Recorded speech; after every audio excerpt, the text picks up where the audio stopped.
Alô? Bem. Esperar o pessoal ligar o equipamento. Ok? Bem, nós vamos dar início ao primeiro painel da tarde de hoje sobre reforma política e democracia. É uma honra para mim poder mediar esse debate, solicitação da direção de Segovia.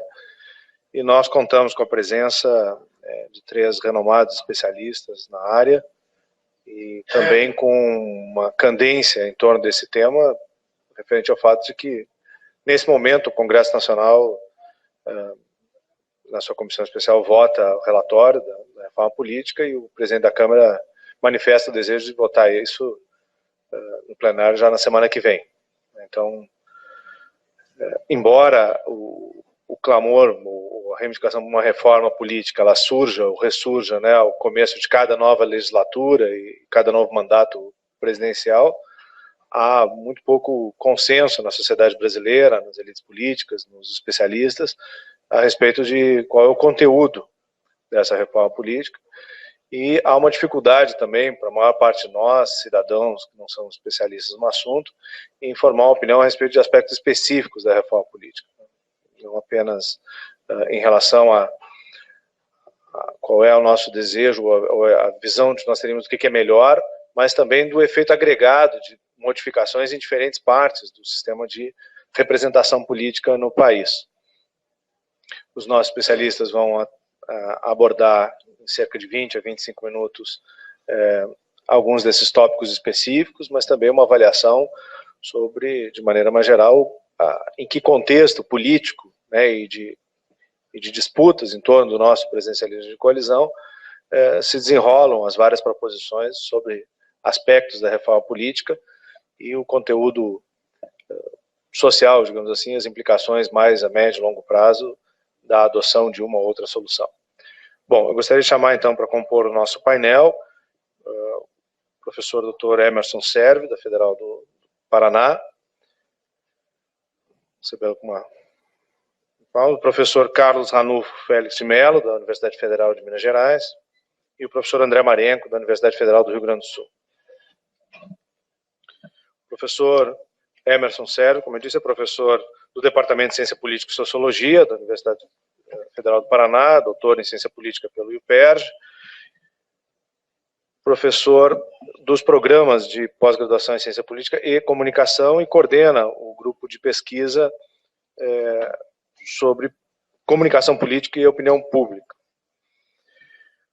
O professor Carlos Ranulfo Félix de Mello é doutor em Sociologia e Política pela Universidade Federal de Minas Gerais, fez pós-doutorado na Universidade de Salamanca e é professor titular do Departamento de Ciência Política, onde coordena o Centro de Estudos Legislativos da mesma universidade, e é para mim também motivo de grande alegria pessoal, porque nós somos amigos há muitas décadas, né? E é sempre bom ter o Carlos aqui em Porto Alegre conosco, assim como o Emerson, que tive o prazer de conhecer pessoalmente agora, mas já somos comparsas, né, de interações digitais há mais tempo. O professor André Luiz Marenco dos Santos dispensa apresentações, é professor do nosso programa de pós-graduação em Ciência Política, professor do programa de pós-graduação em Políticas Públicas, recém-implantado na universidade, coordenador da área de Ciência Política e Relações Internacionais na CAPES e é membro do Conselho Superior do Segovia, está apoiando o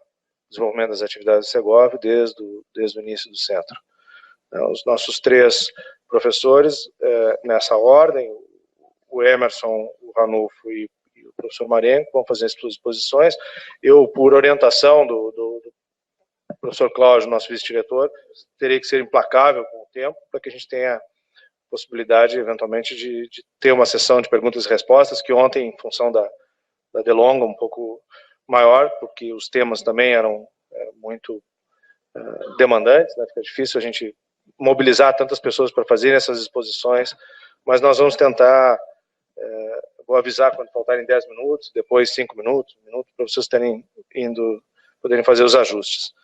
Reitero, então, o aviso, né, de que os livros da coleção editorial de Segovia estão disponíveis na página do centro e de que a editora da URGS está presente lá fora também. para os demais interessados que não estiveram conosco ainda antes, nas outras sessões, saliento que existem outras publicações também de interesse para divulgação das atividades do centro, sobretudo o relatório de atividades de 2014, que atualiza as pessoas sobre o que nós estamos a fazer aqui, e um documento chamado Governança, que especifica como é que funciona o Segovia, como é que ele se estrutura, o que exatamente a gente faz aqui. Bom, sem mais delongas, então, eu passo a palavra para o professor Emerson Seve para fazer a sua exposição inicial. Obrigado. Bem, boa tarde a todos. Primeiramente, gostaria de agradecer o convite do CEPIC, do pessoal do Segovia, para participar dessa mesa, conversar um pouco sobre reforma política, né, que é um tema que nunca sai da nossa agenda, na verdade, é um tema cíclico, que ganhou algumas características novas. Ele era cíclico presente em anos ímpares, agora ele está ficando cíclico permanente, todos os anos. A gente vai poder falar um pouco sobre isso. E uma satisfação, pessoal, poder conhecer, não apenas conhecer fisicamente o CEPIC, depois de muitas interações online e tal, mas conhecer o Segovia também, que é um centro muito interessante, faz um trabalho muito interessante, mostra que é possível, dentro da universidade, ultrapassar os limites dos departamentos, das faculdades, e fazer com que a universidade ultrapasse seus próprios limites, atuando junto a governos e sociedade. É muito bacana mesmo poder participar aqui. Bom, rapidamente, já que o CEPIC será implacável, e eu sei como ele é quando ele quer ser implacável, eu e os colegas da mesa combinamos que nós não combinamos nada antes e combinamos que nós não retomaríamos pontos já abordados na mesa. Eu acho que eu saí em vantagem, porque eu sou o primeiro, aí eles vão ter complicações para readaptá-los, mas vamos lá, rapidamente. Eu quero dividir a minha parte aqui dessa discussão, essa primeira parte da discussão, em dois pontos. Primeiro é sobre o processo, e depois sobre o resultado. Nós não podemos confundir processo de discussão com qualidade de resultado. Também não podemos confundir tempo de discussão com qualidade de resultado. Não necessariamente uma lei nova é melhor que uma lei velha ou antiga. E não necessariamente nós teremos um sistema político novo melhor do que o antigo, simplesmente porque nós estamos tendo ele agora. Não é? Então, tem alguns dados, são...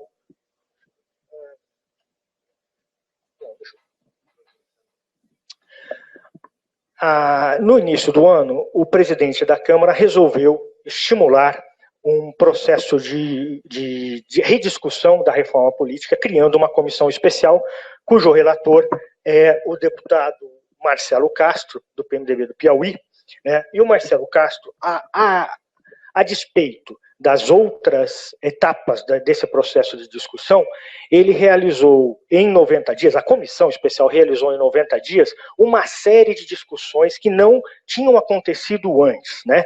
Então, percebam que foram ouvidas 33 pessoas nessa comissão, presidentes de boa parte dos partidos, de diretórios nacionais de partidos políticos, inclusive 2 cientistas políticos, coisa que até então a comissão não tinha ouvido. E ouviu o Jairo Nicolau e ouviu o Bruno Speck dentro da comissão. Ouviu também alguns ministros do TSE, né, e, portanto, houve uma discussão. Entidades da sociedade com interesse no tema, OAB, CNBB, foram lá e participaram também da discussão. Então, além disso, 18 unidades da federação receberam a caravana da comissão especial para a discussão, né? E tiveram respostas. Por exemplo, no Paraná, no estado de onde eu venho, os deputados estaduais criaram uma comissão própria, aprovaram propostas na segunda-feira e na terça-feira, ontem, foram a Brasília para levar as propostas para a comissão. Então, nesse momento, nós estamos na etapa final da comissão, que está recebendo os destaques para votação na próxima segunda-feira.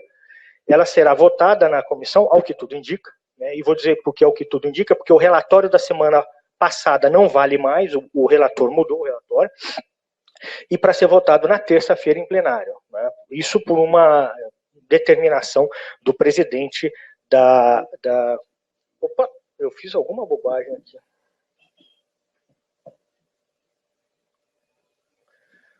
Bom, eu vou pegar alguns pontos do relatório original do Marcelo, do deputado Marcelo Castro. Isso aqui, basicamente, é o diagnóstico que ele fez para sustentar uma proposta de reforma política e eleitoral. Os problemas são custos exorbitantes de campanhas, excessiva influência do poder econômico, partidos frágeis, transferência de votos entre candidatos, eleições hiperpersonalizadas, número excessivo de partidos, falta de interação entre eleitor e representante, disputa eleitoral interna ao partido, relação pouco republicana entre financiadores e candidatos. Percebam que alguns dos diagnósticos não tem nada a ver com sistema, com lei, tem a ver com cultura política. Mas tudo bem, colocam aí porque tem que colocar.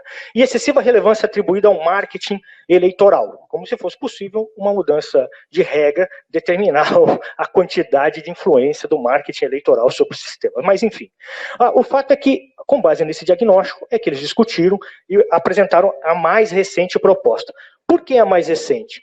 Porque, vejam, desde 94 até 2015, este é o número de PECs, propostas de emenda constitucional, não as propostas de lei ordinária. Tá? São mais de 150 propostas de emenda constitucional nos últimos 20 anos que tratam de reforma política ou eleitoral, todas elas incorporadas a essa proposta que será votada na semana que vem. São mais de 150, são 154.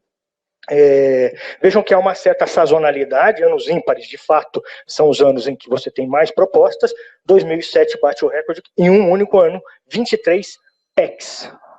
Já foram? Não. 23 PECs, né? Uma média de 7,3 propostas por ano. Então, não é falta de discussão, não é falta de proposta, não é falta de vontade de apresentar as mudanças. Bom, estas 150 propostas foram organizadas dessa forma na comissão da reforma atual, em 8 grandes grupos de temas, né? Mas 50,4% das PECs, vou passar jogo aqui, 50,4% das PECs dizem respeito a eleição, coincidência, duração de mandato, suplente de senador e voto facultativo. Okay? Então, isso é o que chama a atenção do legislador, isso é o foco da discussão dentro da comissão especial. E 25% das emendas apresentadas nessa comissão também dizem respeito a esse grupo de temas. Em segundo lugar, vem a filiação partidária, cláusula de desempenho, registro de partido, coligações, federações de coligações e perda de mandato. Então, estes dois conjuntos são o que tem concentrado a atenção dos parlamentares brasileiros na votação que se dará a partir da semana que vem, ao que tudo indica. Né? Eu vou passar rapidamente os 8 pontos do relatório, e eu tinha feito isso no final de semana, com base no relatório que o relator apresentou, acho que por volta do dia 15 de maio. Né? Aí eu cheguei aqui ontem, estou lá no hotel, ligo na TV Câmara, a sessão da comissão rolando, e o deputado diz assim, olha, eu fiz algumas mudanças no meu relatório, né? Porque ele foi chamado a atenção pelo presidente da Câmara segunda-feira, e o relatório discutido ontem, e que irá para segunda-feira, já é outro relatório que não esse. Então, daquilo que eu pude apreender, eu coloquei as mudanças aqui, tá? Pode ser que existam outras mudanças ainda, e com certeza existirão destaques para serem votados, tanto na comissão segunda-feira, quanto no plenário na terça-feira. O primeiro ponto é o sistema eleitoral, com o sistema majoritário, a transformação do sistema majoritário, mas sobre isso o Ranulfo diz que tem informações quentíssimas e trará dados para a mesa, então eu vou passar direto aqui. Só dizer que não há um consenso nem na comissão, né? A comissão ela foi votada por 18-14, havia uma pressão sobre a mudança no sistema, principalmente por parte do PMDB, em especial por parte do Michel Temer, e me parece que essa pressão não está tendo o resultado esperado, é possível até que isso chegue no plenário de outra forma já saia da comissão sem o sistema eleitoral majoritário. Bom, aqui eu queria me focar um pouco mais, gastar um pouco mais do meu tempo sobre o sistema de financiamento político e de campanhas, que é o que eu tenho trabalhado mais recentemente, tenho pesquisado mais recentemente a respeito disso.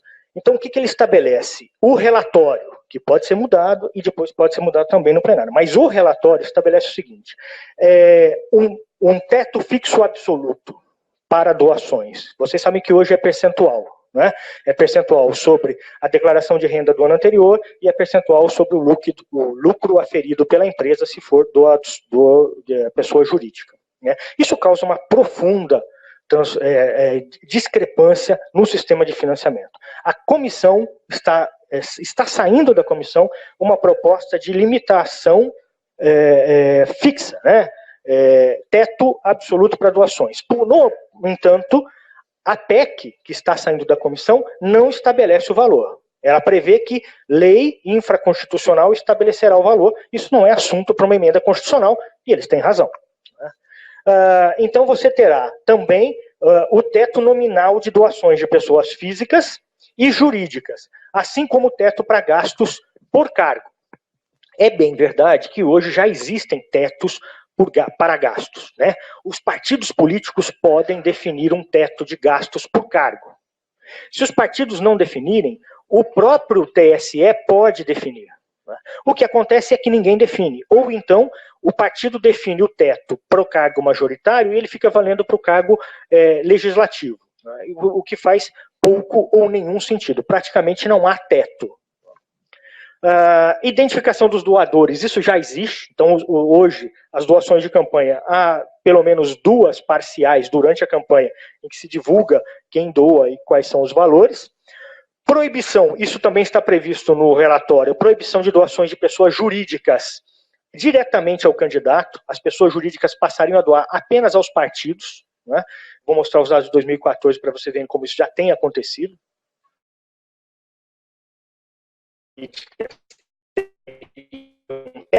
Não mais vinculando diretamente a um ou outro candidato. E a proibição de pessoas jurídicas, doações de pessoas jurídicas aos partidos, aos partidos fora de campanha.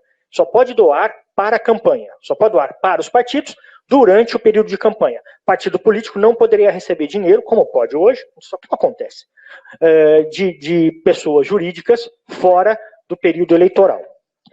Eu vou mostrar alguns resultados de prestação de contas do ano passado, da eleição de 2014, a respeito das campanhas nacionais. Estou chamando de campanha nacional, campanha para presidente, que tem basicamente 3 fontes de recursos. A doação direta ao candidato, a doação ao Comitê Financeiro Nacional do partido, que é criado exclusivamente para a campanha de presidente, e a doação para o Diretório Nacional do partido. Como o Diretório Nacional pode transferir para diretórios estaduais, a gente não pode dizer que todo esse dinheiro foi para as campanhas de presidente, mas são campanhas nacionais, foram recursos doados para... Eu só queria chamar a atenção para alguns elementos. Aqui tem os tipos de origem, quem pode doar e como foram as doações. Bom, em primeiro lugar, aqui está 1 bilhão e 800 milhões, é o que foi Caixa 1 declarado para as campanhas nacionais no ano passado. Então, por mais que haja Caixa 2, me parece que você falar de um montante de 2 bi é suficiente para estabelecer pelo menos uma agenda de discussão, porque isso tem relevância, né? Agora, percebam, qual foi a média do valor doado a essas campanhas no ano passado? 219 mil reais, 220 mil reais, a média de doação. Cabe na cabeça de alguém que o eleitor comum doa 220 mil reais para uma campanha? Evidentemente, nós não estamos falando de um sistema aberto, de um sistema democrático, de um sistema participativo. Uma média de doações de 220 mil reais é uma média que exclui o eleitor comum. Quem está puxando essa média? Lá em cima, pessoas jurídicas, uma média de 602 mil reais por doação, e outros candidatos ou comitês, que é aquela transferência entre partidos, com a média de 779 mil reais. Então, dos 1,8 bi para as campanhas nacionais no ano passado, 1,3 bi vem de pessoa jurídica. Veio. Tá? No entanto, isso representa 71% do total do valor. No entanto, as doações pela internet são aquelas doações de pessoas físicas, que a pessoa tem que entrar lá, dar o CPF, pelo cartão de crédito, representaram 55% das operações. Só que representaram zero do total. Por quê? Porque as 55% das operações somaram 677 mil reais. Né? O que dá uma média de R$147 por doação. Esta sim está muito mais próxima do eleitor comum. Né? Então, o que a gente tem? A gente tem um sistema muito limitado, 8.300 operações, com algo em torno de 5.900 doadores, 5.900 CPFs ou CNPJ diferentes, dentro de um universo de 130, 140 milhões de eleitores. Isso é ridículo, isso não é participação, isso não é aberto, isso não é democrático. Ao passo que se você aumentasse para R$150 e ao invés de ter 5 mil, 6 mil, você tivesse 5 milhões, 6 milhões, você ultrapassaria a casa de 1, alguma coisa bilhão.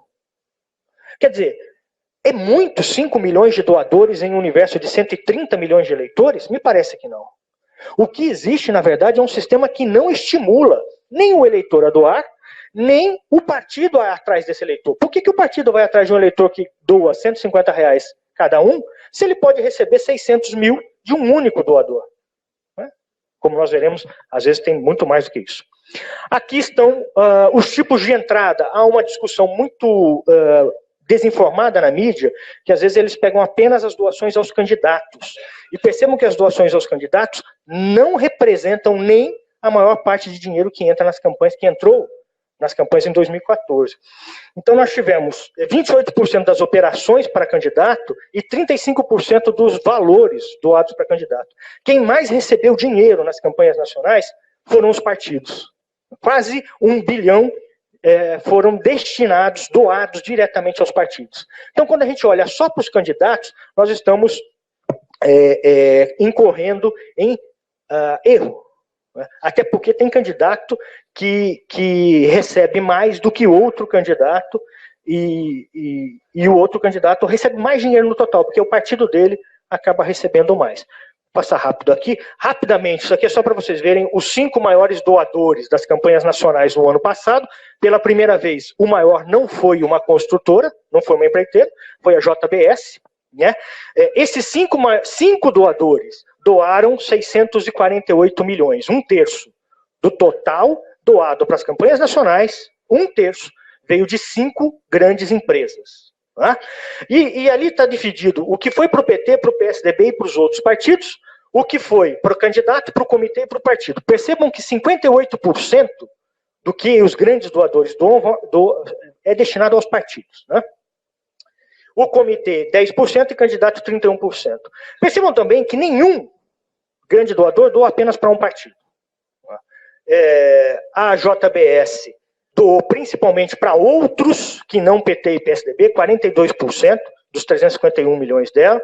A única que doou mais para o PSDB do que para os outros foi a construtora Andrade Gutierrez, que doou 51% para o PSDB. Ainda assim, metade é para outra coisa. Então eles distribuem, além de ser concentrado, é absolutamente autointeressado. Esse outros aqui não é só PSB, tá? Tem muito de partido PMDB. Tem muita doação para o partido PMDB. Rapidamente. Bom, aqui é uma outra mudança que está proposta, que é no sistema partidário.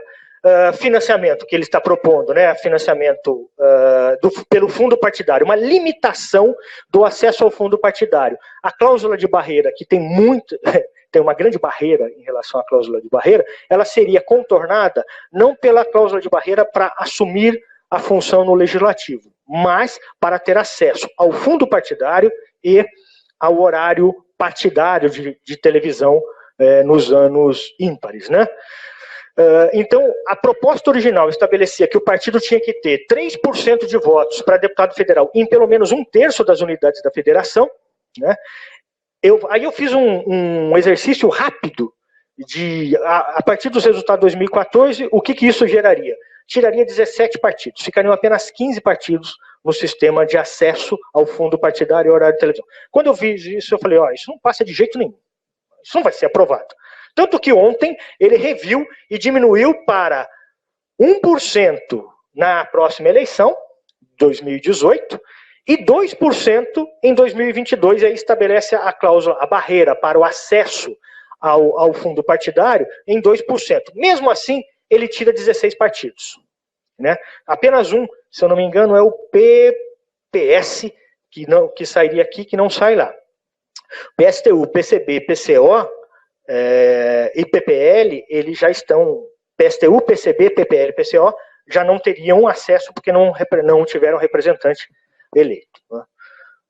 Fim da reeleição para cargo executivo, essa discussão de 5 anos, e inclusive fim da reeleição para os que assumirem nos últimos 6 meses de mandato. Esses não podem ser candidatos. É o que está na proposta que vai ser votada. Né? Coincidência das eleições, esse é outro ponto polêmico, porque reduz muito a capacidade de inclusão de temas locais na disputa. Inclusive ontem, na discussão, também havia muito questionamento a respeito disso. Suplência de senador, essa foi outra mudança que ele fez. Então, no original, ele pôs assim, olha, o mais votado não eleito é o suplente. Ontem ele já mudou. Haverá um suplente, no relatório final dele, não cônjuge ou parente de até 2º grau, e no caso de morte, renúncia ou perda de mandato, o mais votado entra, entre os não eleitos. Né? O suplente serve apenas para se ele for ministro ou alguma coisa assim. Fidelidade partidária não muda nada, só prever o que já está aí. Vamos rapidamente. Democracia participativa. Esse é um ponto curioso da proposta da comissão, que a democracia participativa para eles é o seguinte. Hoje você, para entrar com um partido, com um projeto de iniciativa popular, você precisa ter 1.400.000 assinaturas. 1% do total de eleitores, mais ou menos, 1.400.000. A democracia participativa deles é muito simples. É só reduzir isso. Democracia participativa é você fazer com que as pessoas possam apresentar projetos, para depois eles votarem. Não é participação de você não precisar passar por lá. Né? Então já é uma grande coisa para eles passar de 1.400.000 assinaturas para 500.000, que é o número, está vinculado ao número de assinaturas para abrir um novo partido, para pedir um novo partido. A idade mínima para elegibilidade. Então você teria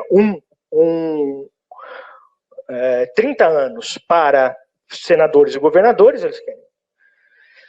Regras de transição, 180 dias a partir da promulgação da emenda, podendo mudar de partido. Então teria uma janela ali para eles mudarem de partido a partir da promulgação da emenda. Ontem isso caiu para 90 dias, porque de fato é um absurdo, 6 meses para o sujeito se adaptar ao sistema. Isso é virar pedir para virar uma... E ainda há quem vá fazer um destaque para apresentar 30 dias. 30 dias de adaptação para quem quiser mudar de partido. As federações transitórias é outro ponto polêmico, não deve passar, quer dizer, você reúne as federações, porque com o fim das coligações partidárias, a possibilidade seria a federação, que é uma coligação que vai além do período eleitoral, ela tem que se manter no parlamento. Né? E a vigência de regras para o fundo partidário só no exercício seguinte, porque eles já estão com suas contas do ano. Aqui são as propostas não acolhidas, basicamente 3. Fim do voto obrigatório não foi acolhido, porque eles consideram que praticamente não há obrigatoriedade em um sistema onde a sua grande multa é R$2 ou R$3. Então você pode não considerar obrigatório, segundo eles.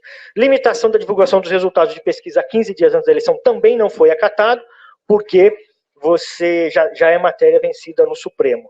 E outras questões, como segurança da urna eletrônica, impressão do voto, aquela coisa não foi acatada, elegibilidade militares, candidaturas avulsas, número de deputados, cotas de vagas para as mulheres também não foi acatada na comissão. E, para terminar, nesse menos de 1 minuto que eu tenho, eu queria dizer que a grande confusão que o CEPIC apresentou aqui, quer dizer, nós sempre estamos discutindo de maneira muito confusa. Na minha opinião, é porque a gente começa pelo que eu fiz, pelas propostas, e não pela dimensão, pela concepção, o que a gente quer do sistema. Se a gente souber o que a gente quer do sistema, fica mais fácil discutir as propostas e saber o que as propostas vão gerar. Bom, eu diria que há pelo menos 3 dimensões do que se espera de um sistema político. E aí, a partir delas, pensar em termos de reforma desse sistema. Primeiro, é uma dimensão de equalização das condições de disputa. Um bom sistema político é aquele que equaliza as desigualdades entre os atores que estão disputando aquelas eleições. Né? Nós sabemos que os atores são desiguais. Né? Se o sistema reforçar as desigualdades, que são desigualdades econômicas, desigualdades sociais, nós teremos problemas nesse sistema. Segundo, é fazer com que a eleição reflita o máximo possível a vontade do eleitor. Não haver desvios entre a vontade do eleitor e o resultado da eleição. E terceiro, também é justo, também é honesto que se busca um sistema que seja estável, para dar alguma garantia daqueles que participam do sistema. Né? Bom, a equalização se dá porque os nossos atores são desiguais, isso eu já falei, as regras eleitorais têm que fazer isso, têm que permitir uma equalização. Além disso, a vontade do eleitor, que é materializada no voto, precisa refletir o resultado da disputa. Né? Não dá para você ter desvios entre o que o eleitor queria e o resultado final. E o sistema representativo tem que ter um equilíbrio entre as novas entradas e a manutenção daqueles que já estão lá. Por isso, essas regras precisam ligar os representantes e representados. Aí, para concluir, eu coloquei aquelas 8 propostas Agora sim, essa é a última. Aquelas 8 propostas nessas 3 dimensões. O que é vermelho, ou não faz, ou não se aplica. O que é verde é um efeito daquela proposta. Percebam que, basicamente, os nossos parlamentares estão apresentando propostas de reforma política para estabilizar o sistema, para garantir vida mansa para os que já estão lá. Eleição a cada 5 anos, não... O sistema majoritário, então, é uma beleza para quem é político já eleito. Né? Para quem é político eleito no sistema majoritário, se ele tem dinheiro, se tem visibilidade na mídia, ou é líder religioso, para ele é uma beleza. Não existe sistema melhor. Mas ele não equaliza as condições e não faz com que a vontade do eleitor seja refletida. Exceto a suplência de senador, que isso sim abriria espaço para as 3 dimensões, melhoraria as 3 dimensões, só que essa suplência de senador já não existe mais. Okay? Já temos um suplente lá que vai ser eleito junto com o mais votado. Portanto, temos que tomar um certo cuidado, aliás, muito cuidado, para concluir, Cepim, com essas propostas miraculosas que a gente não tem condições de aprender o real impacto delas no sistema. Pensem que quem propõe, nunca propõe de maneira desinteressada. Há algum interesse entre os que estão propondo. E não há instituição santa, nem a CNBB. Pensem que nós estamos vivendo um congresso agora, este congresso conservador, que começou o mandato com 50 deputados denunciados no Supremo, este congresso foi o primeiro a ser eleito pela chamada lei da ficha limpa. Esse é o Congresso Ficha Limpa. Não é? Esse é o Congresso Ficha Limpa proposto pela OAB mais CNBB. E aparece que uma aura em torno da proposta da OAB e da CNBB para a reforma política, que é algo muito curioso. As propostas que eles já fizeram não deram certo, mas nós achamos que as próximas darão certo. Né? Então vamos ter um pouco mais de calma na hora de levar em consideração essas propostas, em especial pela origem, porque todos os que propõem estão interessados. Obrigado e desculpa por ter passado o tempo.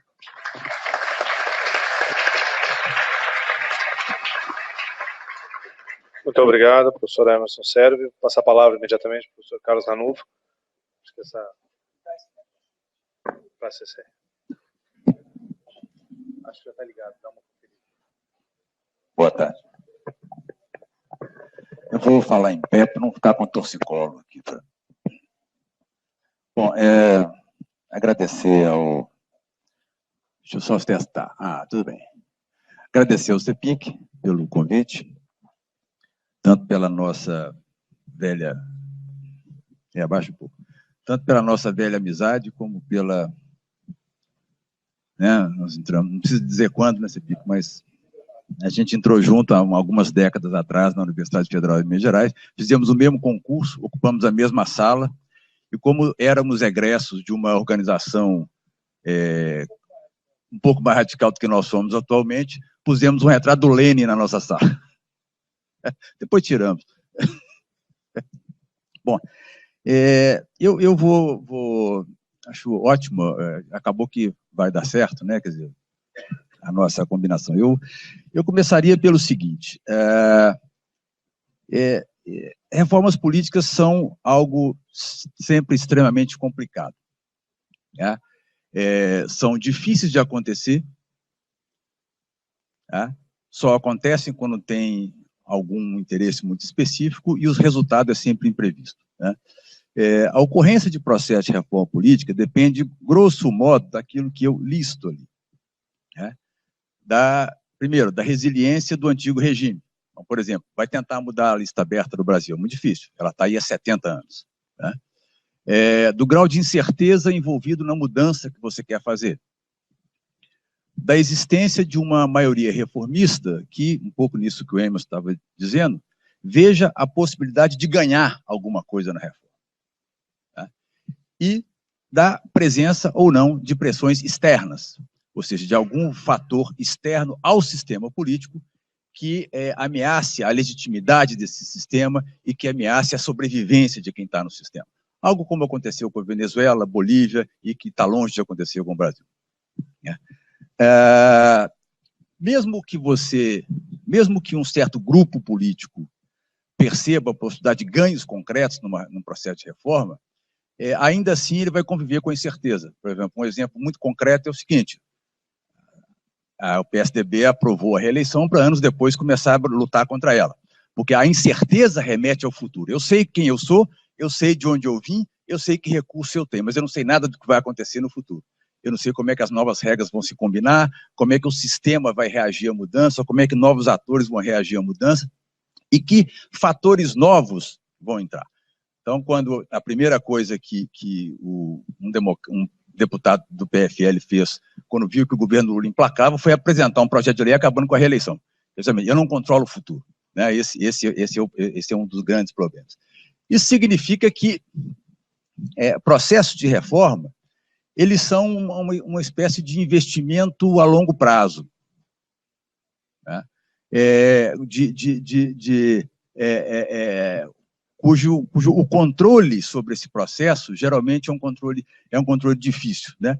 E é muito difícil você estabelecer qualquer relação entre processo de reforma política e qualidade da democracia. Porque as pessoas acham, aliás, a imprensa acha isso, e o senso comum, a gente costuma tratar a coisa assim. É como se a reforma política fosse uma espécie de elixir que está ali você vai numa farmácia, me dá esse troço aqui que eu vou tomar e vai melhorar o sistema político, né? Eu tive acesso recentemente a uma pesquisa, que eu não posso divulgar dados, feita entre a população sobre reforma política. 70% das pessoas não tinham nenhum conhecimento sobre o assunto, mas 80% dos que não tinham nenhum conhecimento sobre o assunto diziam que era necessário uma reforma política. É um santo remédio, né? Como se eu estivesse lidando com um santo remédio que vai resolver as mazelas de uma tacada só. O problema é que não é isso. Reformas políticas geram perdedores e ganhadores. Reformas políticas podem dar certo, podem dar errado, podem fugir do controle e podem dar resultados completamente inesperados. No nosso caso, nós temos uma situação curiosa. Nós discutimos há 20 anos reformas políticas, tá? O tema não sai da pauta, ele está na pauta há 20 anos. O que explica isso, né? Primeiro, a longevidade dos principais traços do nosso arranjo institucional. Longevidade e complexidade. Nós temos um sistema político complexo e alguns dos seus traços são muito longevos. Sistema proporcional, lista aberta, quer dizer, e quanto mais longevo o André já trabalhou isso num artigo, né? O problema quanto mais antiga uma regra, mais difícil é você mudar essa regra, pelo menos é uma tendência, né? O processo de path dependence. Ao mesmo tempo que você tem um sistema já antigo, já enraizado, num país de tão pouca tradição política como o Brasil, você tem poucos focos de incerteza no sistema. Focos capazes de gerar uma maioria reformista. Por exemplo, o Emerson trabalhou muito a questão do financiamento. O financiamento foi talvez o grande foco de incerteza que gerou toda uma movimentação sobre aquela proposta de financiamento público exclusivo. Ali você tinha um foco de incerteza, mas mesmo aquele foco de incerteza não foi capaz de gerar uma maioria reformista, assim como nenhum governo foi capaz de gerar uma maioria reformista que bancasse uma mudança no sistema político. Terceiro ponto, nós não temos pressões externas que dificultem esse processo de acomodação, ou seja, a sociedade brasileira não está nem aí para o assunto, tá? Tirando, é claro que nós, né, evidentemente. Mas não existe discussão e pressão sobre o sistema político a esse respeito. Não pressão sensível. Evidentemente, redes e tal, isso tudo existe, mas não existe uma pressão sensível, algo que diga aos nossos representantes que é o seguinte: ou seu mandato está em risco, ou a legitimidade do sistema está em risco. O resultado é que nós temos uma agenda que se mantém por mais de 20 anos e caminha de forma completamente errática e pontual. O balanço de 20 anos de reforma política no Brasil. 1995, instituição da cláusula de desempenho de 5%, que depois seria derrubada pelo Supremo. 97, introdução da reeleição, que hoje pretende-se derrubar. 98, fim das candidaturas natas pelo TSE. 2001, Congresso aprova cota para mulheres e aumenta o número de candidatos nas listas. E o TSE verticaliza as coligações, que depois o Congresso derrubaria. 2006, o Congresso restringe gastos. O STF declara a cláusula lá de cima inconstitucional. 2007, o TSE legisla sobre troca de partido. Aí vem o Congresso e libera as coligações que o TSE havia verticalizado lá atrás. E agora, em 2015, aprovado no Senado, mas não ainda se bateu o martelo, novas regras para formação e fusão de partidos e proibição de coligações proporcionais. Não há agenda. O que há é uma série de iniciativas, idas e vindas pontuais, não há nenhuma agenda de reforma política. Aliás, há agendas de reforma política. Uma agenda é uma agenda derrotada, que é essa aí.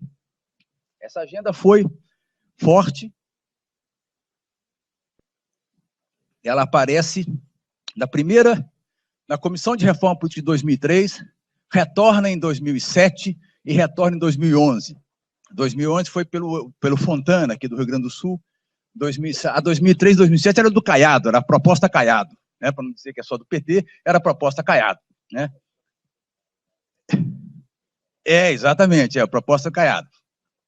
Essa agenda tinha uma motivação que é aquele ponto de incerteza que eu me referi. O problema do financiamento de campanha. O financiamento de campanha chegou num ponto no Brasil que ele ameaçava a sobrevivência de determinados parlamentares. O Caiado foi um que particularmente ficou ameaçado pela avalanche que o Henrique Meirelles fez no estado de Goiás, com dinheiro próprio, né? Isso é um absurdo. E essa era, então, a agenda que ela chegou aí à votação em 2007, ela foi derrotada, e foi derrotada basicamente porque o PSDB mudou de posição na última hora. Havia chance de você... Não estou dizendo se essa proposta era boa ou ruim, essa proposta hoje ela está deslocada, ela está derrotada, ela não tem acolhida mais, não tem viabilidade, e talvez nem seja a melhor, né? Mas ela foi derrotada e foi substituída, e é isso que o Eduardo Cunha faz questão de dizer, por algo radicalmente diferente. Radicalmente diferente. Temos ali o Distritão, que é o sistema do Afeganistão e da Jordânia, e que o Japão abandonou em 1994, porque para combater o hiperpersonalismo e a corrupção. Qualquer semelhança é mera coincidência, né? Então, para combater o hiperpersonalismo e a corrupção, o Japão abandonou o sistema que alguns deputados pretendem implementar. Então, essa é a proposta atual. Distritão, fim da reeleição, 5 anos, unificação, cláusula de desempenho e proibição de coligações. Percebam que tem 2 pontos em comum. Coligações, cláusulas, que estão fortemente vinculadas, talvez ao que seja o único ponto de consenso que nós temos. Nós chegamos a um nível de fragmentação partidária que o sistema ameaça tornar-se disfuncional. Quer dizer, é impossível, se você olhar qualquer Assembleia Legislativa hoje no Brasil, o número efetivo de partidos é 11. Quer dizer, assembleias que têm 24 deputados têm 11 partidos. Tá? E nós somos o recordista mundial de número efetivo de partidos no mundo, né? Nenhuma democracia chega onde nós chegamos, e por aí vai, né? Agora, para além desse ponto em comum, nós temos, e aí que eu vou fazer minha carga, a minha intervenção aqui é claramente política, tá? Eu claramente tenho uma posição sobre esse processo. Eu acho que tem uma combinação em curso, que é a combinação de distritão, mandatos estendidos e coincidência de eleições, que vai significar o maior retrocesso que nós podemos imaginar no sistema político brasileiro. Eu não tenho a menor dúvida sobre isso, e eu pretendo argumentar um pouco sobre essa questão. Agora, a vida é muito engraçada, porque, e esse era até um debate que merecia ser feito. Eu sei que, certamente, talvez eu e o André discordássemos. Mas, né, não sei se vai dar para fazer o debate aqui. Porque a lista aberta é tão ruim, né, e esse é o ponto, que o Distritão consegue apresentar algumas vantagens. Tá? Consegue apresentar algumas vantagens em cima da lista aberta. Menciono algumas coisas ali. Né? Primeiro, o nosso sistema faz com que o eleitor pense que ele joga um jogo. Qual que é o jogo que o eleitor pensa que joga? Eu voto no candidato, o candidato vai ser mais votado, vai ser eleito. Mas ele está jogando outro jogo. Ele vota no candidato e o voto vai para o partido. Só que o eleitor não sabe desse jogo. É uma transferência não autorizada. Isso é um problema para um sistema. Um sistema onde o eleitor não sabe o jogo que está sendo julgado é sempre um problema. Há um problema de legitimidade do sistema. Tá? O Distritão, ele, de certa forma, termina com isso, porque ele termina com a lista. Né? É simples. Ele facilita a contribuição do processo, ele gera uma diminuição de candidatos, principalmente nos distritos menores. Por que uma diminuição de candidatos? Ora, se eu não vou ter mais uma lista, se eu não vou somar votos para o partido, não precisa pôr aquele montão de candidatos.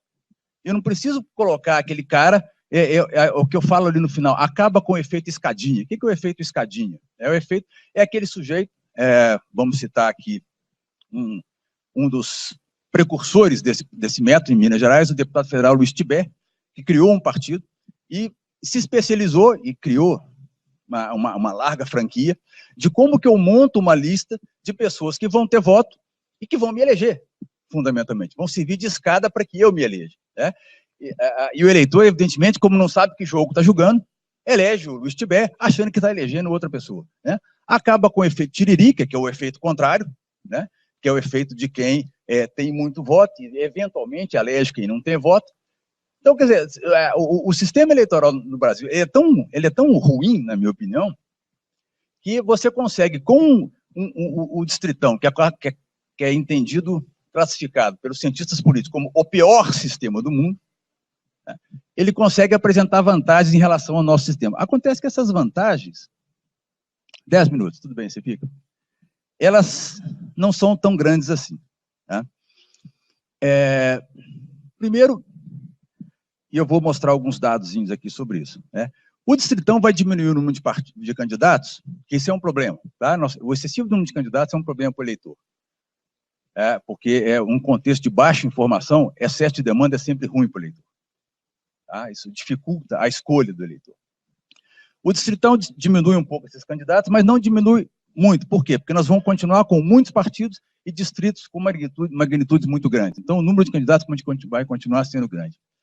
O que eu chamo aqui de fim dos efeitos tiririca e efeito escadinha são muito marginais. Vamos dar um exemplo aqui. Em 2014, porque, na realidade, o grande marketing do Distritão é anunciar que está acabando com uma coisa muito perversa no sistema. Uma das coisas perversas do sistema seria o chamado efeito tiririca, ou seja, aquele cara que elege quem não tem voto. Em 2014, exatamente 10 deputados foram eleitos por esse sistema, ou seja, por essa distorção do sistema. Ou seja, apenas 1,9% dos deputados foi apenas aqueles 5 deputados ali, Reginaldo Lopes, Jair Bolsonaro, né? Companheiro Bolsonaro, a Clarissa, o Celso Russomano e o Tiririca, conseguiram eleger outros deputados, ou seja, mas é um fenômeno absolutamente marginal. Absolutamente marginal. Mas se você for olhar na exposição de motivos do Distritão, parece que isso aqui é o grande problema do sistema político brasileiro. Isso é um sistema completamente marginal. E se você for observar o que seria, a outra perna do discurso é o seguinte: vão passar a ser eleitos mais votados. Ora, pois bem, vou saltar esse aqui que está muito grande. Vão passar a ser eleitos mais votados. Aí eu peguei a eleição de 2014 e simulei como se ela tivesse sido disputada no sistema do Distritão, ou seja, como se tivessem sido eleitos os mais votados, e não pelo mecanismo de lista. O resultado é quase igual, a diferença é de 44 deputados. O que significa? Significa que os mais votados já são os eleitos, que é o que o Emerson está dizendo. Os mais votados já são, quer dizer, os mais votados estão legislando em causa própria. Eles querem só manter, eles sabem que eles são os mais votados. Eles sabem que são os mais votados. Tá? Esse aqui seria o gráfico de perdas e ganhos. Sumiu. É porque a gravura não pega, né? Aqui tinha um gráficozinho legal mostrando. Ali está na tabela, quer dizer, quem perde, quem ganha. O PT ganharia 3, o PMDB ganharia 5, alguns perderiam, mas fundamentalmente é isso. As duas grandes vantagens do Distritão, que é eleger os mais votados, eles já são eleitos, e o efeito tiririca, ele basicamente é um efeito secundário. Agora, o problema é que, se fosse só isso, entendeu? Se fosse só manter o quadro atual, mas não é. O problema é que, ao terminar com a lista, o Distritão, ou SNTV, é Single No Transfer Vote. É a sigla que é usada no linguajar da ciência política. Voto único não transferível. Você vota num deputado e não transfere o voto para o partido. Tá? Por isso você deixa de ser proporcional e vai ser distrital. O que ele vai fazer é jogar fora a água do banho, criança, bacia. Para mim é muito sensível, porque eu estou para ser avô esses dias, então isso me sensibiliza, a metáfora me sensibiliza profundamente. Né? Agora, se fosse só uma questão de manter o sistema, não. O problema é que, quando você encadeia essas coisas, o Distritão, a expansão dos mandatos e a coincidência, você vai levar o sistema para um quadro muito complicado. No que se refere ao Distritão, o que eu chamo de jogar a criança fora com a água do banho, bacia e tudo? Numa guerra de todos contra todos, tá?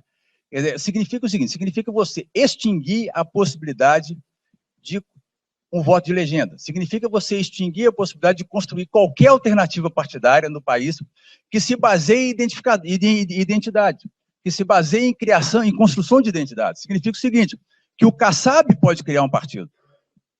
Porque como é que ele cria um partido? Ele coopta deputados eleitos, mas a Marina não pode criar mais. Porque não vai existir como eu estabelecer uma estratégia onde eu voto num partido, eu voto num programa, eu voto numa identidade, isso acaba. Tá? A sua única possibilidade passa a ser se basear nas figuras estelares que estão no Congresso. E aí você junta, quer dizer, o que vai acontecer? Quando você transforma a eleição numa guerra de todos contra todos, quer dizer, quando você tira o partido da jogada, dos 513 deputados, apenas 36 eleitos em 2014 se elegeram com seus próprios votos.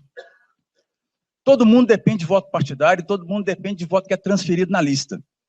Quando isso deixa de existir, né, numa lógica de guerra contra todos, cada deputado vai precisar de mais voto. Se cada deputado precisa de mais voto, a campanha vai ficar mais cara.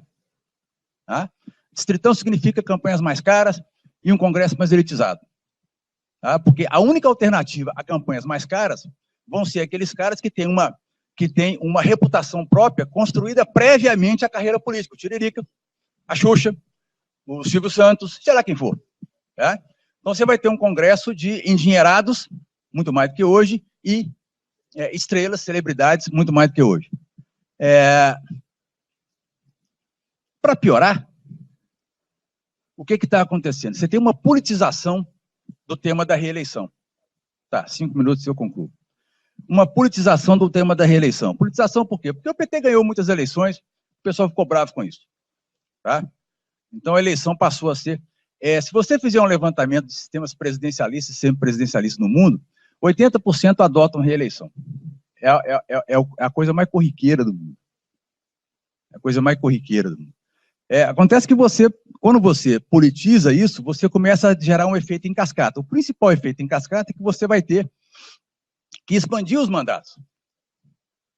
Ora, e aí é muito engraçado o debate esses dias entre o Eduardo Cunha e o relator da proposta sobre o que fazer com o mandato dos senadores.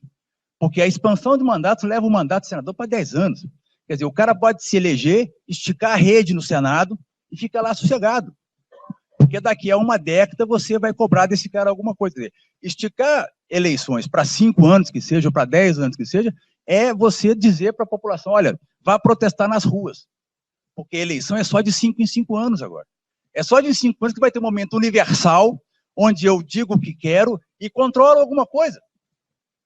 Onde eu digo, onde eu sinalizo para a elite política. Agora é de 5 em 5, ou no Senado é de 10 em 10. E aí o Eduardo Cunha disse que o relator é burro, né? Não tem inteligência política, porque ele não pode falar isso. Ora, mas ele está chamando de burro é o eleitor, né? Que ele não conta para ninguém que o mandato de senador vai virar de 10 anos. Né? Isso vai ser um segredo. Na hora lá, agora não tem jeito, vai ficar de 10 anos mesmo, né? Agora não tem jeito. Agora já o leite está derramado. Pô, o que vai fazer, né, tia? Não tem mais como, não tem mais o que fazer com essa porcaria. E finalmente, a cereja do bolo, ou a joia da coroa, que é a coincidência de eleições. Né?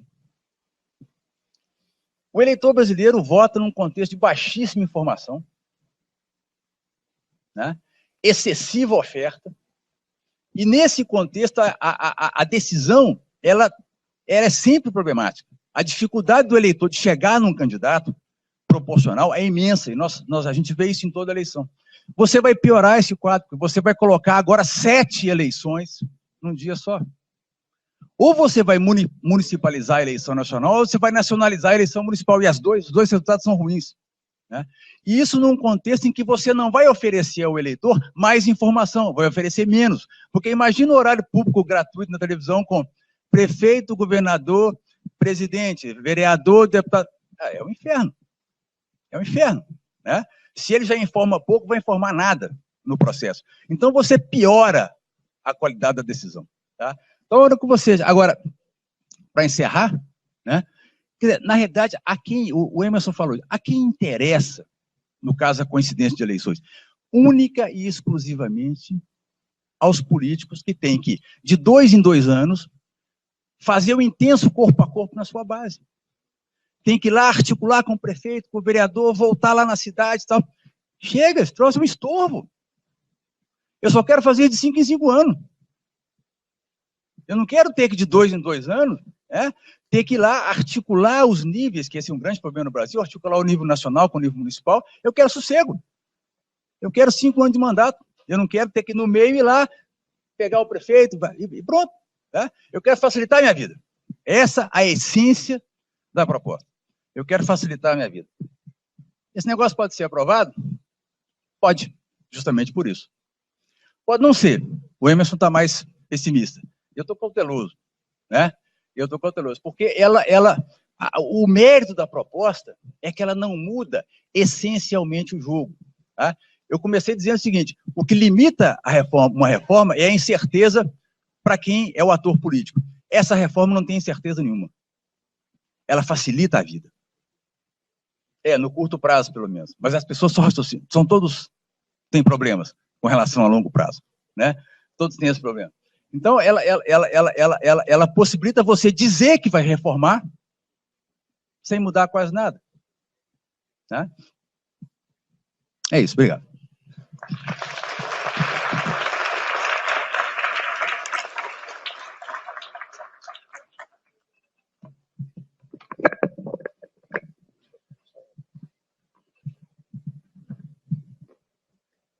Passar a palavra para o professor André Marenco, lembrando que na sequência nós temos o painel sobre corrupção e sonegação fiscal e, de novo, reiterando para os que chegaram posteriormente, o convite para que vocês acessem a página do Segov para terem mais informações sobre o funcionamento do centro, o relatório de atividades de 2014 e os livros que têm sido publicados pelo centro. Professor Marenco, por favor. Bom, eu gostaria de dar boa tarde a todos. Quero agradecer muito fortemente aos professores Pedro Fonseca, Marco Sepic, pelo convite. O Segov é uma instituição que vem se firmando de forma absolutamente fantástica nessa área de políticas públicas, administração, governo, e eventos como esse são sempre muito importantes. Além disso, é um grande prazer sempre encontrar e rever os colegas, o Emerson, e o Carlos Ranulfo. Eu sou bem mais novo que o Carlos Ranulfo e o Sepic. Inclusive, quando eu entrei na graduação, eu já os lia como bibliografia. Esse tal de Lenin, aí eu nem sei quem é, acho que deve ser um vocalista de grupo de rock. Então, mas, enfim, a gente vê... Heavy metal? Eu desconfiei que fosse. Eu desconfiei. A gente, de alguma forma, essa é uma discussão, já foi chamada a atenção aqui pelos colegas.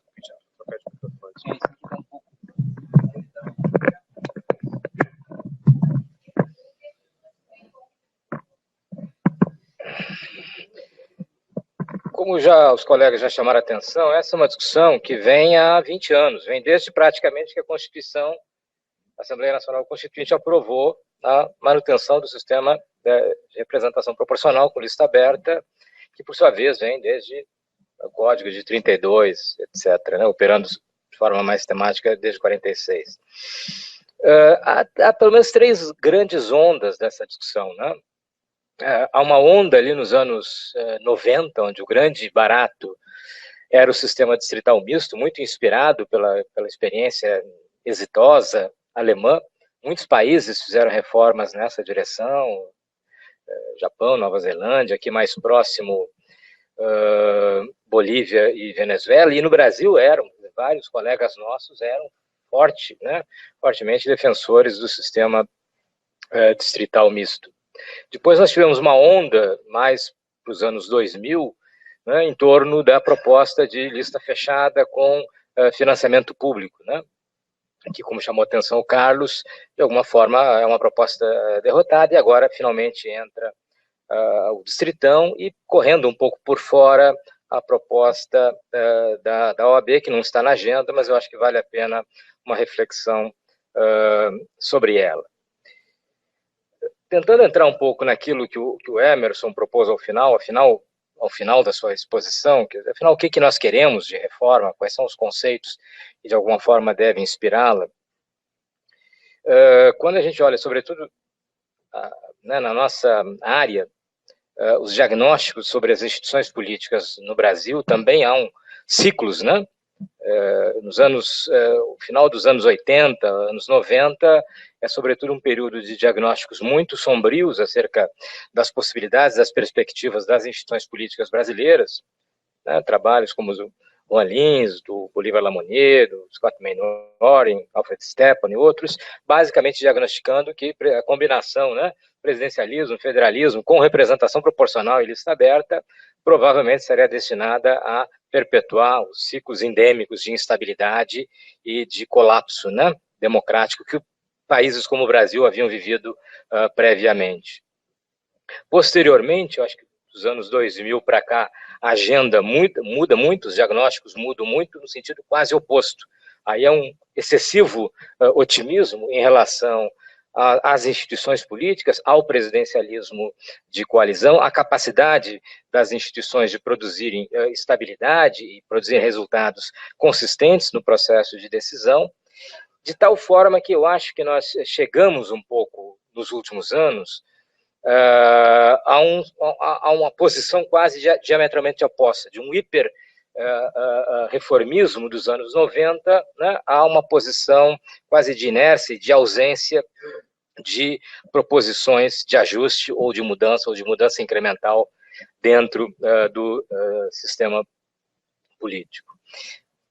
O que se deve pensar com modelos de reforma eleitoral, de representação, de escolha de representação legislativa? No fundo, é isto que está fundamentalmente em curso. O Sartori, e aqui entre nós sempre a gente é bom lembrar, não o governador, o cientista político, chamava atenção, há muito tempo atrás, ao fato de que instituições poliárquicas, elas envolvem um dilema que ele definiu como das 2 faces de Janus. Janus é o deus romano das portas, cuja representação pictórica é uma figura com 2 faces, uma para dentro, outra para fora. No fundo, o que ele está dizendo é o seguinte: que democracias elas precisam resolver simultaneamente um problema que é de eficácia decisória, produzir decisões, produzir governo. Democracias têm de governar, têm de ser eficientes, e ao mesmo tempo, em democracia, as pessoas têm de se sentir representadas. Tu não pode dizer que alguém governa por vontade divina, porque é gremista, o que seria um bom motivo, né? Mas não, infelizmente não dá, ou por algum outro critério adscritivo, né, as pessoas têm de se sentir representadas. E o problema todo é que essas 2 coisas envolvem um casamento, uma articulação que é complexa, né? Ou seja, como é que tu combina governo, eficácia, que supõe redução, né, de corpos decisórios, redução de representação, redução de partes, com a representação que implica alargamento, né? Isso envolve todo o debate, por exemplo, sobre modelos majoritários e consociativos de democracia. Reduzindo e avançando um pouco o ponto, né, onde eu quero tentar chegar, eu acho que talvez a grande questão que nós tenhamos de resolver e que de alguma forma pode equalizar, né, as duas dimensões, ou seja, a capacidade de processo de competição eleitoral produzir incentivos, né, mais positivos para governo e para representação, envolve um conceito que é caro, sobretudo a tradição majoritária, mas que de alguma forma pode casar-se com alguns dos dilemas e demandas das instituições políticas brasileiras, que é a ideia de clareza de responsabilidade.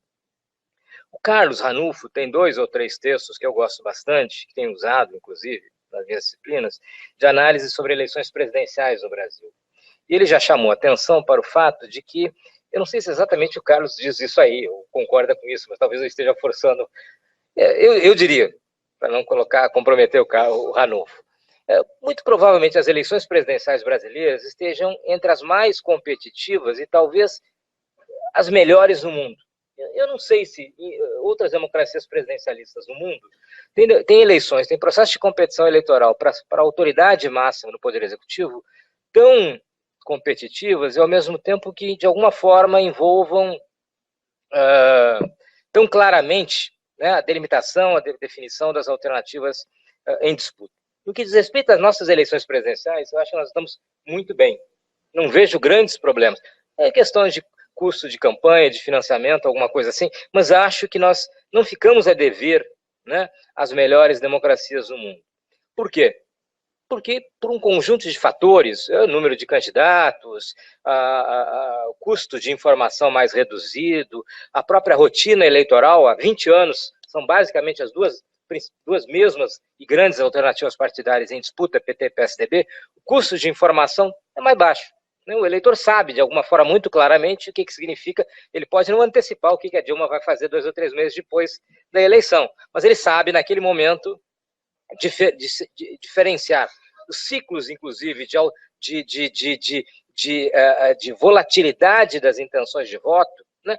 De alguma forma responde, inclusive, a isso, né? Quando a Marina sobe ou desce, não é porque a campanha suja, ou mais ou menos, mas porque, em grande parte, o eleitor está ganhando informação e associando, né, programas, plataformas a candidaturas. Então, no que diz respeito a esse nível de eleição, eu acho que nós vamos bem, muito bem, né? Eventualmente, alguns ajustes. O grande problema é a contaminação positiva da eleição presidencial sobre as demais, sobretudo as demais eleições no âmbito federal, ou seja, as eleições legislativas.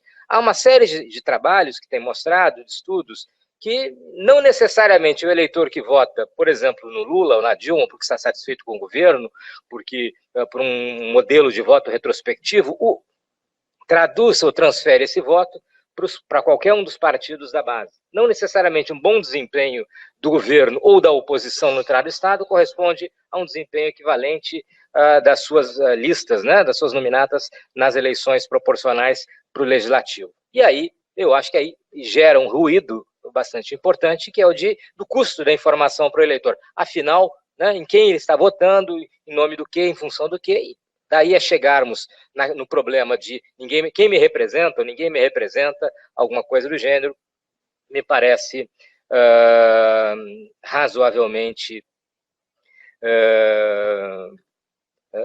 próximo. Então, me parece que o grande problema é, de alguma forma, dar uma solução para isso, né?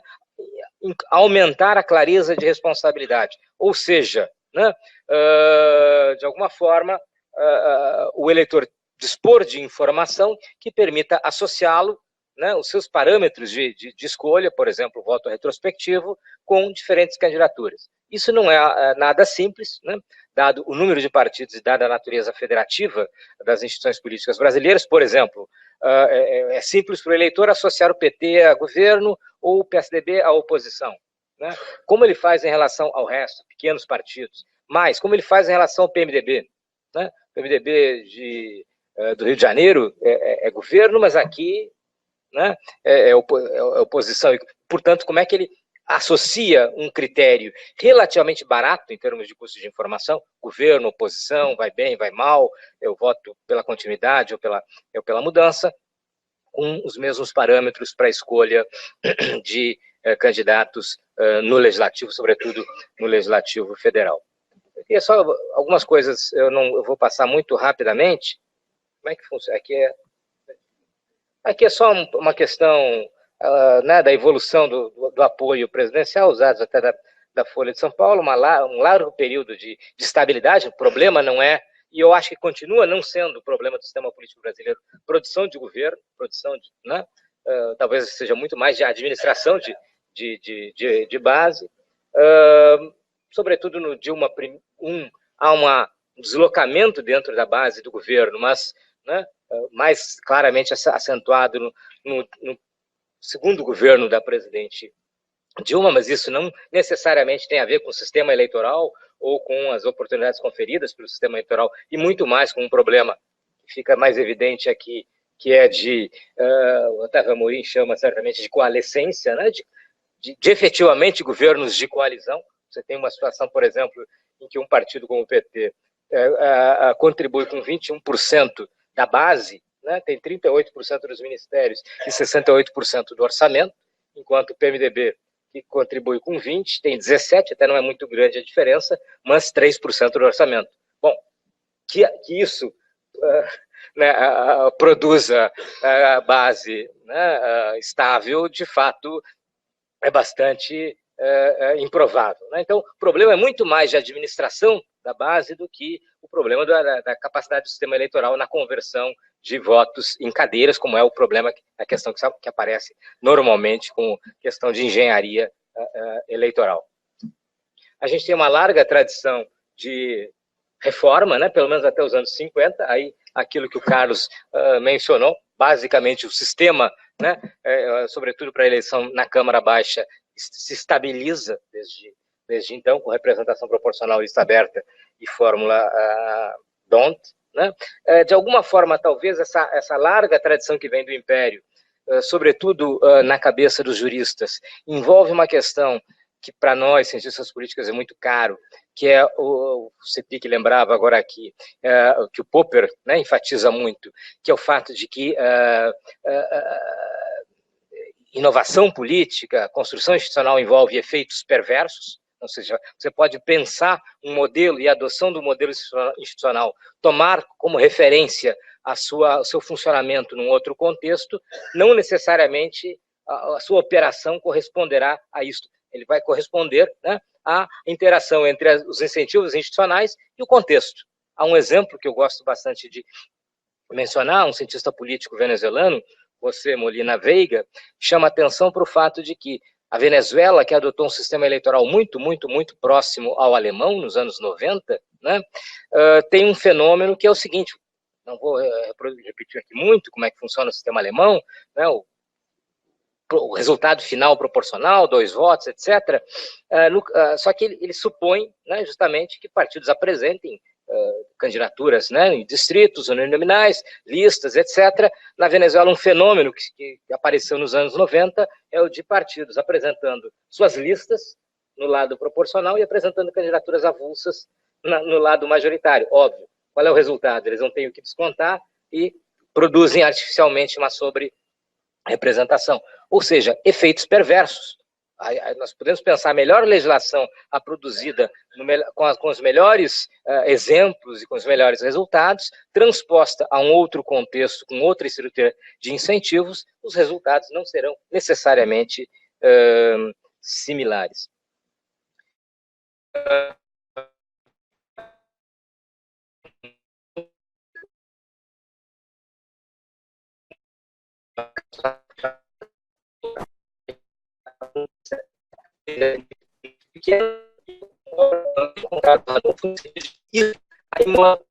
Se a mudança é muito pequena, a possibilidade de que os atuais operadores políticos adotem este modelo, uma vez que a incerteza é menor, pode ser maior, né? E aí o perigo pode residir. Só que a mesma informação dos principais partidos por estado, uma estrutura de ganhos e perdas, né, com o Distritão. Por exemplo, o PT provavelmente perderia uma vaga no Acre, uma em Minas, perderia no Paraná.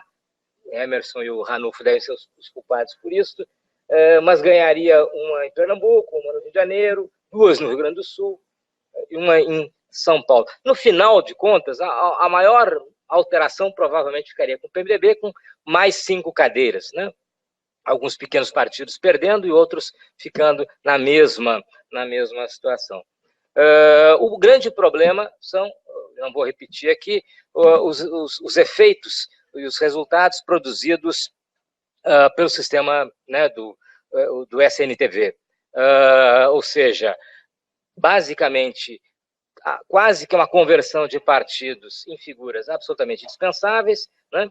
A interação entre eleitores e candidatos, dispensando inteiramente a figura ou o rótulo dos partidos, uma vez que a eleição dependente da votação nominal de cada um. Uma palavra, eu quero entrar no final sobre o sistema da OAB, mas antes ainda, eu não quero repetir o que já foi dito, eu concordo em grande parte com o que o Emerson e o Ranulfo já falaram sobre o sistema, o Distritão, o voto único não transferível.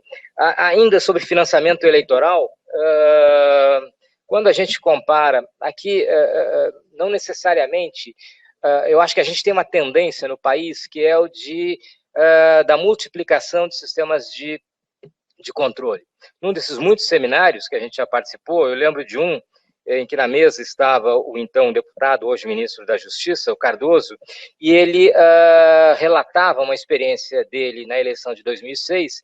Ele estava indo para um município no interior de São Paulo fazer campanha, junto com seu cabo eleitoral, um vereador daquele município, e aquele vereador relatava a ele a maravilha que estava a campanha do Cardoso naquele município, né? O município todo estava pintado com os muros, né, com o nome do Cardoso. E aí diz que ele pergunta para o seu cabo eleitoral, tá, tudo bem, legal, mas vocês têm as notas? E aí o cara diz, bom, que notas? Né? E o Cardoso diz, bom, então a primeira coisa que eu tive que, ao chegar, né, naquele município foi mandar pintar tudo de branco. Por quê? Porque a legislação brasileira exige, por exemplo, que cada muro pintado por um candidato em algum lugar, uma casa, né, gere pelo menos 4 notas, 4 documentos. A nota fiscal, da compra do material, do contrato do pintor, eu acho que autorização, o negócio, o documento previdenciário, etc. A gente pode ficar imaginando prédios em Brasília onde esses documentos todos sejam. Ou seja, quando a gente olha, por exemplo, os dados que o IDEA faz, o levantamento que o IDEA faz sobre regras de financiamento eleitoral, o Brasil está entre os países no mundo, o outro é a Argentina, onde a legislação é mais detalhada. Nós temos uma legislação de controle sobre financiamento e sobre gastos de campanha, provavelmente as mais minuciosas e detalhadas no mundo. De alguma forma, nós exacerbamos aquele modelo de patrulha policial, né, como forma de controle. Não necessariamente isso tem se demonstrado eficiente. Financiamento público, por exemplo, que é uma das propostas apresentadas, nas velhas democracias, nas velhas e longevas democracias, veio acompanhado, né, por um maior distanciamento entre eleitores e partidos. Não dependendo mais de eleitores para a arrecadação de finanças, os partidos puderam simplesmente dispensá-los e transformar-se pura e simplesmente em cartéis, né, quase que estatizados. Então, esses efeitos não previstos, de alguma forma, me parece que nós devamos pensar e considerar. Finalmente, uma palavra sobre a proposta da OAB. Eu não compartilho com a opinião do Ranulfo, nós já tivemos muita oportunidade para discutir. Acho que uma das razões para o fracasso de uma reforma política incremental no país foi a insistência, sobretudo do PT, e sobretudo em períodos em que, dada a sua força, ele permitia talvez liderar uma proposta de reforma política, em torno a uma combinação que me parece desastrosa, né? Lista fechada e financiamento público. Eu fico pensando num cidadão que em 2013 tenha se manifestado, tenha ido para a rua, ou que não tenha feito isso, mas que de alguma forma já vivesse algum tipo de frustração em relação às instituições e à representação, e para o qual a proposta apresentada pelo governo e pelo principal partido de esquerda era: vamos transferir mais poder e mais dinheiro para as lideranças partidárias, porque é disso, no fundo, que se trata a lista fechada. Né? O sistema de lista aberta tem todos os problemas que nós conhecemos, né? Mas o sistema de lista fechada tem todos aqueles problemas reais que ele costuma apresentar nos países, nos contextos em que ele, de fato, opera. Né? E, sobretudo, os efeitos gerados por uma transferência de prerrogativas muito forte para lideranças partidárias. Eu acho que a proposta da OAB, a grande pena é que talvez ela tenha vindo tardiamente, né? E isso talvez a comprometa. Há 10 anos atrás ela poderia ter um impacto maior do que talvez hoje, mas o grande mérito é a possibilidade de combinar os méritos da lista fechada, os méritos da lista aberta, e ao mesmo tempo eliminar seus eventuais problemas. Qual é basicamente o desenho? Né?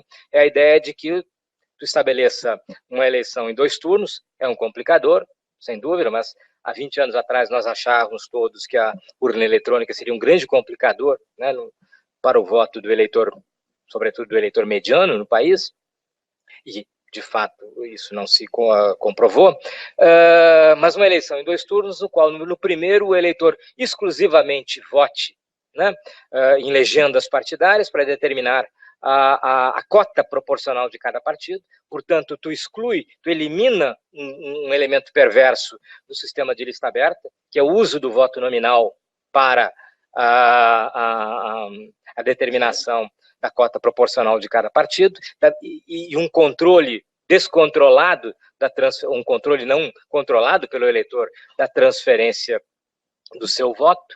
E, num segundo momento, provavelmente coincidindo com o segundo turno das eleições majoritárias, os partidos apresentem, né, um número de candidatos, aí sim nominais, 2 vezes equivalente à cota que ele tiver obtido direito pelo voto no primeiro turno, e o eleitor mantendo a possibilidade de um voto preferencial. Isso me parece crucial. Ou seja, a possibilidade que o eleitor tenha de estabelecer algum tipo de voto preferencial, né, como existe em países que têm voto de lista flexível, outros que têm de lista aberta, outros, como por exemplo o Uruguai, que embora tecnicamente seja lista fechada, a própria natureza das listas faz com que, na verdade, o eleitor interfira muito fortemente na competição intrapartidária. Isso me parece absolutamente crucial, manter a possibilidade que o eleitor tenha de interferir na competição intrapartidária e estabelecer um voto preferencial para definição da nominata das cadeiras interpartidárias. Isso é mantido na proposta da OAB, ao mesmo tempo que é eliminado do sistema de lista aberta aquilo que ele tem de pior, né? Que é o uso do voto nominal para definição da proporcionalidade e a transferência, né, errática, descontrolada do seu voto. Se o PT tivesse, por exemplo, há mais tempo atrás aderido a essa proposta e não mantido, né, porque me parece que uma das razões do fracasso de uma proposta de reforma é o seguinte: vamos convir, dizer para o eleitor que a solução dos problemas é lista fechada e financiamento público é algo que tem muito pouco sex appeal, né, que me parece que muito pouco produz algum tipo de estímulo, né? Então, de alguma forma, se os reformistas moderados tivessem, digamos, 10 anos atrás, né, proposto uma alternativa como esta, que combina sistemas, e quando a gente pensa, por exemplo, o sistema alemão tão exaltado, ele foi o resultado de uma circunstância, numa conjuntura muito peculiar, de uma combinação, de um acordo, né, entre as 2 principais forças partidárias daquele país, a democracia cristã e a social-democracia. Uma preferia um sistema majoritário uninominal à la anglo-saxã, outro um sistema proporcional como vigente na época na Quarta República Francesa. Eles combinaram, juntaram as 2 coisas e produziram um sistema que naquele país funciona de forma bastante eficaz. Essa alternativa de combinar os 2 modelos me parece que também tem esse mérito. O grande problema é que ela vem com talvez uma década de atraso e talvez com um tempo que seja irreversivelmente perdido. Obrigado pela atenção.